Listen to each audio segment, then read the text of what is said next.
dan tidak ada kepentingan apapun, tidak mengatasnamakan golongan apapun.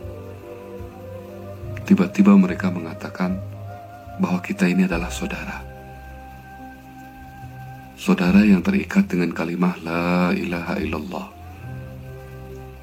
Hatiku mulai tenang, dan kecurigaan sedikit demi sedikit hilang dari pemikiranku setelah sikap mereka meyakinkan.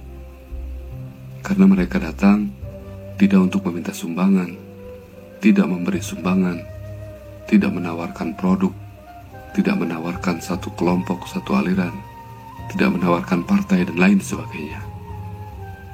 Mereka dengan penuh ketulusan menggambarkan keikhlasan dan kebersihan hatinya, mengatakan kita ini adalah saudara. Memang aku tahu bahwa kita semua adalah saudara seagama, tapi untuk pembuktian, aku pikir mereka yang berhak mengatakan seperti itu. Karena dengan penuh pengorbanan, mereka datang sengaja ke rumahku untuk membuktikan bahwa kita ini adalah saudara dan datang tidak ada kepentingan apapun. Dan hal yang paling menakjubkan, ketika mereka mengatakan bahwa sama-sama saudara harus saling menyayangi, saling mengasihi, dan mereka menyampaikan bahwa tanda kasih sayang kami pada semua saudara-saudara muslim yaitu saling mengingatkan. Kemudian dengan penuh ketulusan, dengan penuh keikhlasan, mereka menyampaikan bahwa maksud dan tujuan yang paling utama manusia dihantar ke atas permukaan bumi ini hanya untuk agama. Perkataan ini membangunkan ketidaksadaran hatiku. Memang sebelumnya aku tahu bahwa hidup ini untuk beribadah. Tapi yang aku heran, perkataan dari saudara muslim ini seperti membawaku pada sebuah pemikiran yang kosong dan meyakinkan bahwa hidup ini memang sebetulnya untuk agama, tidak untuk yang lain. Manusia dilahirkan ke dunia bukan hanya untuk mengumpulkan harta, mengejar jabatan yang tinggi, dan mengejar kesuksesan dunia yang lainnya. Hal yang paling terpenting dan yang paling pokok adalah usaha agama. Perkataan ini membangunkan ketidaksadaranku. Dari situ aku mulai menyadari bahwa selama ini aku mengatakan bahwa hidup ini untuk beribadah, semua itu hanya kata-kata saja. Karena pada hakikatnya, bukti yang sebenarnya kehidupanku hanya untuk dunia. Cita-citaku, usahaku, tenagaku, pemikiranku hanya untuk kesuksesan dunia. Aku memikirkan hanya masa depan dunia. Bagaimana harta bertambah, pekerjaan tambah sukses.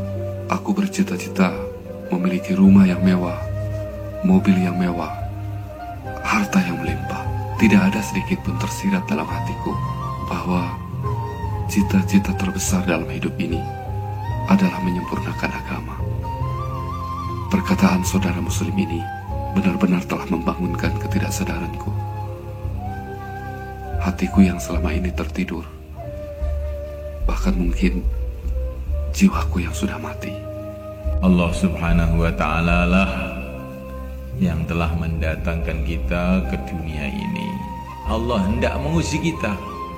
Kita didatangkan oleh Allah ke dunia ini sehingga kita ini merasa hamba Allah, merasa tinggal di bumi Allah, di bawah kolong langit Allah, makan rizki dari Allah, minum minuman dari Allah, menghirup udara dari Allah, sehingga kita punya sikap hidup menghambakan diri kepada Allah. Itulah makna La ilaha illallah. Dan setelah ucapan itu benar-benar masuk ke dalam hatiku, kemudian menerangi pemikiranku bahwa maksud dan tujuan yang paling utama hidup ini adalah agama. Mereka pun menyampaikan bahwa dunia ini tempat usaha. Segala sesuatu ini harus diusahakan.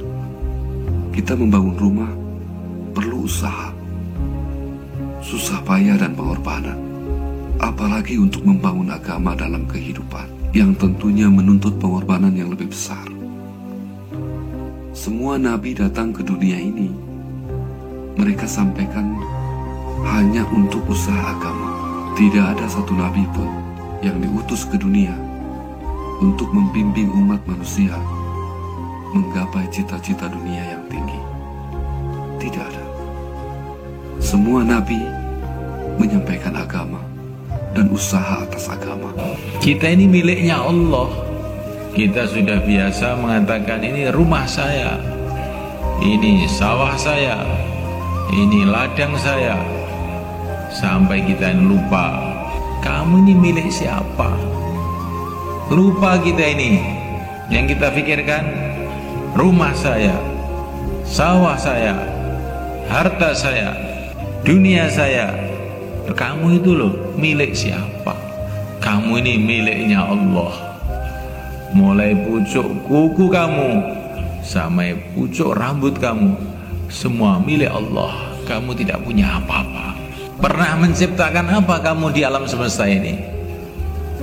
Kamu tidak pernah menciptakan walaupun selembar rambut, sepotong kuku.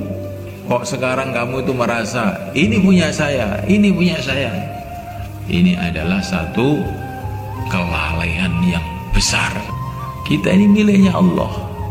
Kita ini hambanya Allah. Kalau kita di masjid, kita ini hambanya Allah. Kalau kita di pasar, kita ini juga hambanya Allah. Kalaupun kita ini jadi raja yang paling kaya pun juga tetap hamba Allah. Kalau kita ini di bumi juga hanya hamba Allah. Kalau kita umpamanya bisa naik ke langit pun juga hanya hamba Allah. Setiap detik, setiap menit saya perlu dengan Allah, maka setiap detik, setiap menit saya harus ingat kepada Allah, tunduk kepada Allah, taat kepada Allah. La ilaha illallah. Setelah mendengar itu, kesadaran hatiku ini bertambah bahwa segala sesuatu ini harus diusahakan. Sementara saat ini semua kehidupanku, semua pemikiranku, daya dan upaya hanya tertuju pada cita-cita dunia. Tidak tersirat cita-cita agama. Bahkan untuk sebagian orang, dunia ini harus diusahakan. Tidak mungkin uang datang dengan sendirinya. Tetapi masalah agama, sebagian orang hanya menunggu datang dengan sendirinya, dengan mengatakan bahwa aku belum punya hidayah, aku belum mendapatkan hidayah. Seakan-akan hidayah datang dengan sendirinya. Masalah ini yang baru aku sadari. Kalau uang saja harus diusahakan, apalagi hidayah. Hidayah pun harus lebih diusahakan. Hatiku benar-benar tersadarkan di saat itu. Masuk iman ke dalam hati tidak mungkin dengan sendirinya. Ini harus diusahakan. Benar-benar ucapan yang telah membangunkan hatiku dari tidurnya yang panjang dan menyadarkan kegilaan jiwaku yang sudah lama tenggelam di lautan dunia. Inilah yang harus dipahami oleh seluruh manusia, diusahakan oleh seluruh manusia mengenal Allah. Dari mulai itulah aku memutuskan untuk ikut dalam usaha agama. Sekalipun dalam ketidaktahuanku, dengan pengalaman yang kosong, aku ingin berpijak. Aku ingin berangkat untuk meluangkan waktu dalam usaha agama. Dan aku sadar, aku tahu selama ini bagaimana imanku, amal, akhlak, dan justru banyak perintah Allah yang tidak aku lakukan, dan banyak kemaksiatan yang menjadi makananku sehari-hari. Aku harus bangkit, aku harus bangun, dan aku harus berjuang, berkorban untuk memperbaiki agama dalam kehidupanku. dengan cara meluangkan harta, diri, dan waktu untuk keluar fisabilillah. Tidak ada jalan menuju ridha Allah SWT selain jalan yang ditunjukkan oleh Allah sendiri, yaitu jalan yang dibawa Rasulullah SAW. Dan Rasulullah telah menyampaikan jalan ini kepada sahabat-sahabat beliau. Dan para sahabat telah menyampaikan jalan ini kepada orang-orang setelahnya. Terus turun-temurun para ulama-ulama. Ini sudah janji daripada Allah untuk nabinya. Tidak ada nabi lagi setelah baginda Muhammad sallallahu alaihi wasallam. Jalannya Rasulullah itu apa? Qul hadhihi sabili ad'u ila Allah. Jalannya Rasulullah adalah kita ceburkan diri kita ini dalam perjuangan dakwah. Insyaallah malaikat. Hati itu hanya satu.